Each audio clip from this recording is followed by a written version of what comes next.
kanále, já se jmenuji Jana a budu vám povídat různé recepty jak o vaření, tak i o pečení. Dnes si uvaříme butter chicken. To mám naložené, připravené kuřecí maso. Mám ho naložené z toho důvodu, že musí minimálně 3 hodiny odležet v lednici, ale nejlépe přes noc, aby ta chuť té omáčky byla výrazná.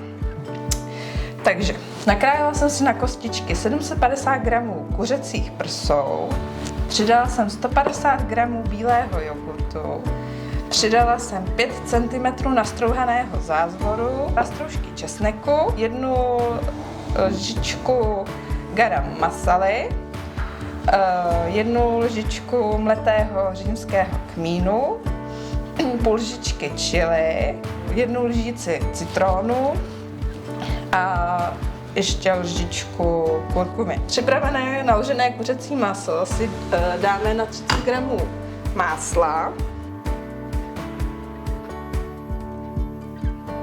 Dám kuřecí prsa a orestuju cca 3 minutky.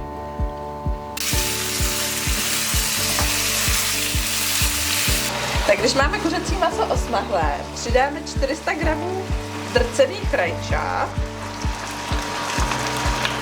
a teď přidáme smetanu. 250 ml smetany ke šlehání.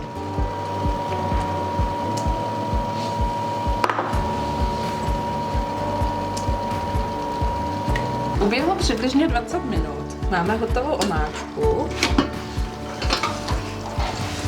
kterou teda naservírujeme.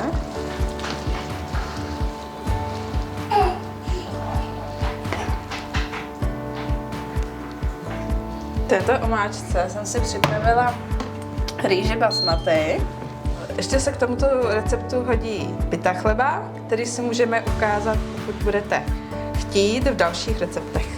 Recept na indické kuře vám uvedu dole pod videem nebo na Instagramu Janči recepty.